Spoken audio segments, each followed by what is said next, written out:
Dans le cadre du projet Enseignement et encadrement à distance, le groupe scolaire Taïba Elite déploie tous ses efforts et met en place tous les moyens nécessaires pour réussir cette nouvelle méthode de travail. Un grand merci donc à toute l'équipe pédagogique, au staff administratif et à nos chers apprenants et leurs parents pour leur compréhension, leur engagement et surtout leur implication.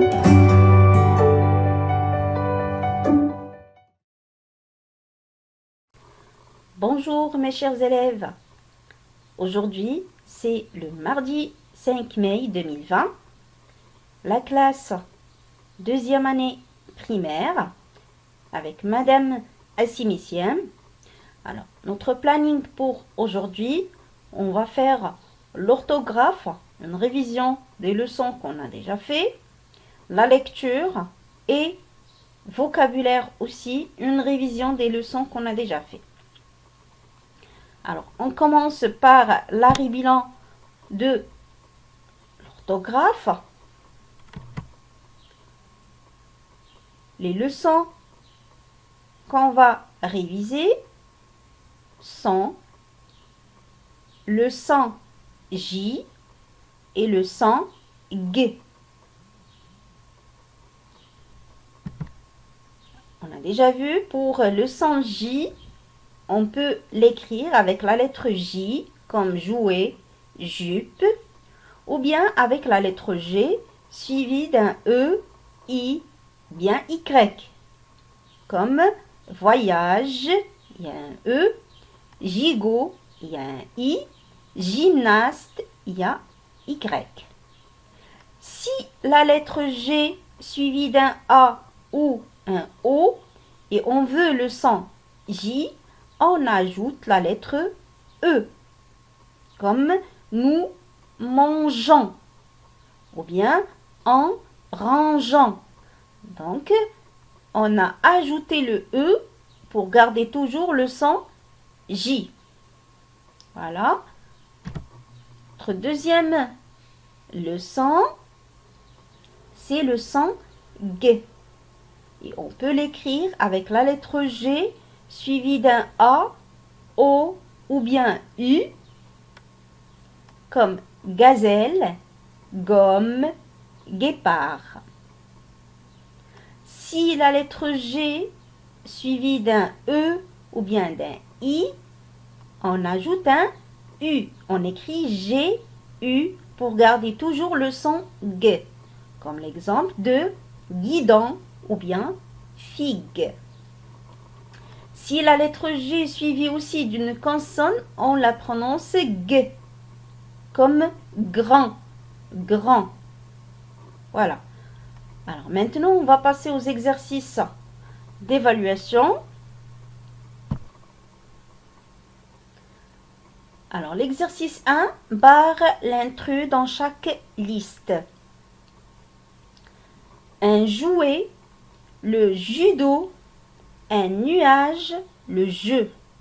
Dans cette liste, on entend toujours le son J, mais est-ce qu'il est écrit de la même façon? La deuxième liste, une jument, le genou, la sagesse, une gifle. La même chose dans cette liste, est-ce qu'il est écrit de la même façon? Donc si le son J ne s'écrit pas de la même façon, donc on va barrer le mot qui est différent des autres. Question 2. Classe les mots dans le tableau. Alors, rouge, gauche, image, gare, gâteau, gazon, agence, orange. Dans le tableau, on a deux colonnes. La colonne 1, la lettre G se prononce comme dans voyage. La colonne 2, la lettre G se prononce comme dans gomme. Donc, vous allez voir la liste des mots que j'ai donnés et vous allez les classer dans le tableau. Si vous entendez la lettre G comme dans voyage, vous allez écrire dans la colonne numéro 1. Si vous entendez comme gomme, vous allez écrire le mot dans la colonne numéro 2. Voilà. Alors, l'exercice numéro 3. Entoure les mots si tu entends le son G. Alors, cette fois-ci, je ne vais pas lire les mots. Vous allez essayer de lire. Et si vous entendez le son G, vous allez entourer le mot. Pour la question numéro 4, complète par G ou bien GU pour avoir le son G. Donc, le garage, le guépard, la vague, la grange, une gomme. Donc, à chaque fois, vous allez ajouter soit la lettre G ou bien GU pour garder toujours le son G. Voilà, très bien. Donc, comme ça, on a terminé notre révision des leçons d'orthographe. On va passer maintenant à notre séance de lecture. C'était un loup si bête. Alors, pendant cette séance, on va faire la lecture individuelle. Ça veut dire que chaque élève va lire le texte d'une façon lente et expressive.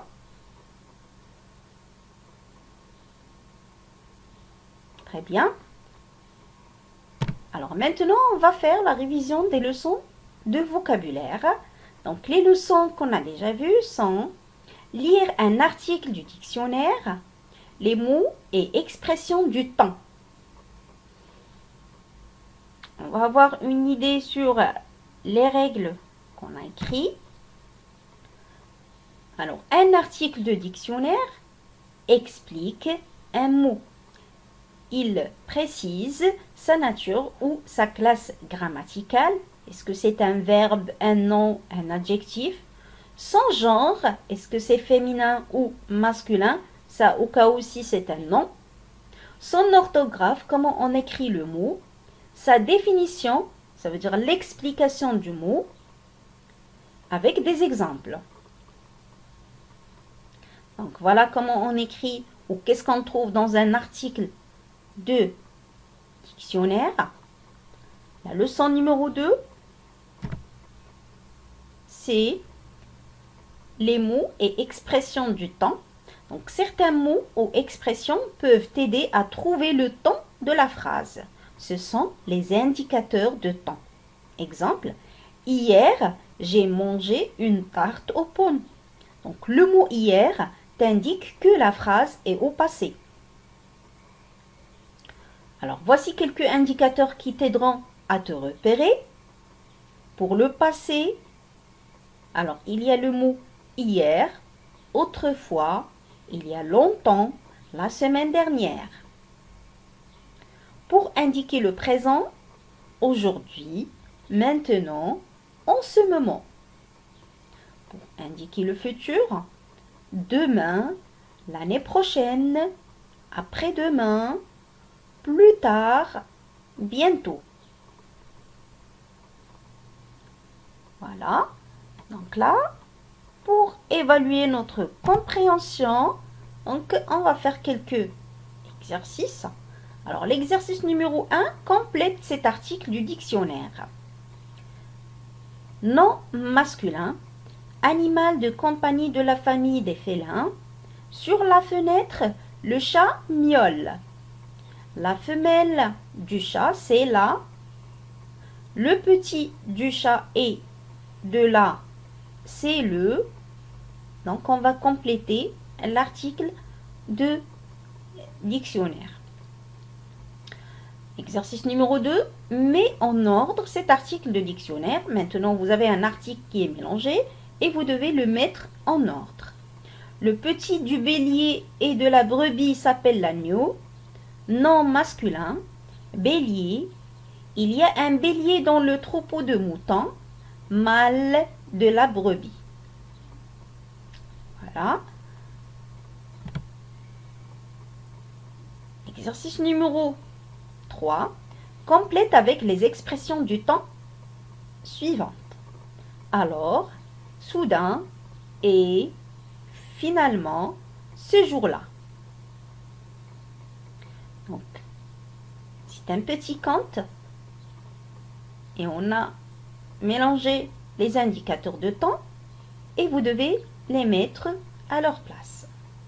Alors, Tom marche d'un bon pas au bord de la route. Un avion passe dans le ciel. Tom tourne la tête pour le regarder. Il ne voit pas la peau de banane glisse. Il se retrouve par terre. Heureusement, rien de cassé. Comme ça, on a terminé notre séance. Je vous souhaite une agréable journée et à très bientôt.